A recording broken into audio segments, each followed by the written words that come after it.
Hai semuanya, ketemu lagi dengan Media Boss ID. Kali ini masih tentang Molnupiravir.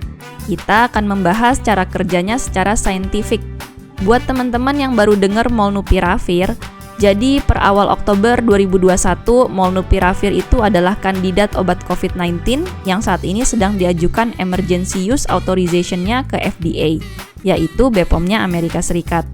Nah, kalau teman-teman baru denger banget tentang Molnupiravir, sebelum nonton video ini, teman-teman bisa cek dulu nih video kenalan sama Molnupiravir. Linknya ada di kanan atas ya.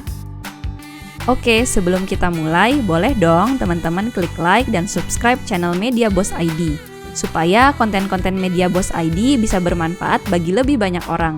Klik lonceng notifikasinya juga ya.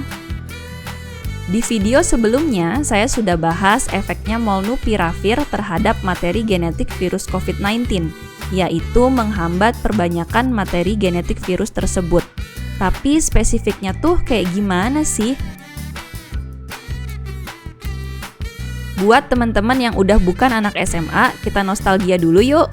Teman-teman ingat nggak waktu pelajaran biologi zaman SMA, bahwa setiap makhluk punya materi genetik yang berbeda-beda. Materi genetik itu dapat berupa DNA atau RNA. Nah, di virus SARS-CoV-2, virus yang menyebabkan COVID-19, materi genetiknya berupa RNA. RNA adalah singkatan dari ribonucleic acids. Bahasa Indonesianya adalah asam ribonukleat. Asam ribonukleat terdiri dari nukleosida dan fosfat. Ada 4 jenis nukleosida penyusun RNA, yaitu adenosin, uridin, sitidin, dan guanosin.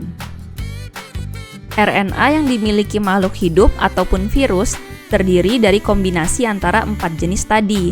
Kombinasinya bisa panjang banget ya teman-teman, misalkan UAC, UGC, CUA, GUC, dan seterusnya. Ketika virus COVID-19 sudah memasuki tubuh inangnya, dalam hal ini manusia, maka virus akan berusaha memperbanyak dirinya, yang pastinya termasuk memperbanyak materi genetiknya. Jadi RNA virus akan bereplikasi, terus-menerus berganda, dan makin banyak.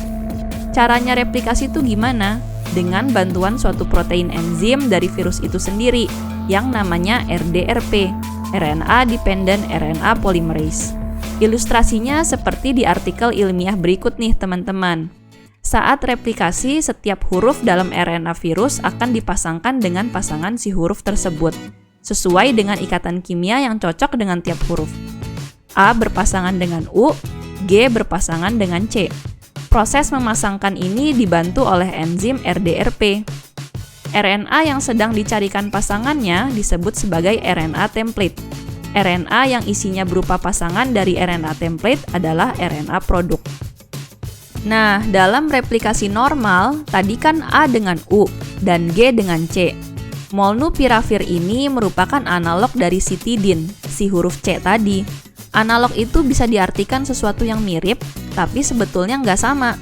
Sehingga Molnupiravir ini bisa berpasangan dengan guanosin atau si G. Terus ada keunggulan lain dari Molnupiravir, yaitu secara struktur kimia, Molnupiravir ini punya tautomer, suatu konfigurasi atau struktur kimia lain yang memungkinkan dia untuk berpasangan dengan adenosin atau A. Molnupiravir, sebut saja M, akan menggagalkan replikasi virus dalam 2 tahap. Tahap pertama adalah inkorporasi, yaitu saat replikasi RNA virus, M akan bergabung ke dalam rantai produk dengan cara menikung nih sebagai pasangannya A atau pasangannya G. Padahal kan harusnya pasangan A itu dengan U dan G itu dengan C. Tapi si M ini akan menikung aja langsung nih, A atau G jadi berpasangan dengan M, bukan sama pasangan aslinya. Tahap kedua adalah mutagenesis, artinya RNA produk yang sudah berisi Molnupiravir sekarang akan berperan menjadi template untuk direplikasi. Tapi karena sudah berisi M, maka hasil replikasinya menjadi salah. RNA yang dihasilkan sudah termutasi dan tidak bisa lagi mensupport virus secara fungsional. Perbanyakan virus di dalam tubuh telah digagalkan. Dari teman-teman mungkin ada yang bertanya-tanya juga nih, manusia kan juga punya materi genetik, kita punya DNA dan RNA. Apakah Molnupiravir ini bisa menikung juga nih ke RNA-nya manusia? Untuk hal tersebut, para saintis sudah menyebutkan adanya kemungkinan seperti itu di artikel ilmiah mereka. Molnupiravir ini memang bisa juga menyebabkan mutagenesis pada sel mamalia. Ya, mamalia itu termasuk manusia ya. Kita kan juga golongan mamalia. Waduh, serem dong kalau gitu.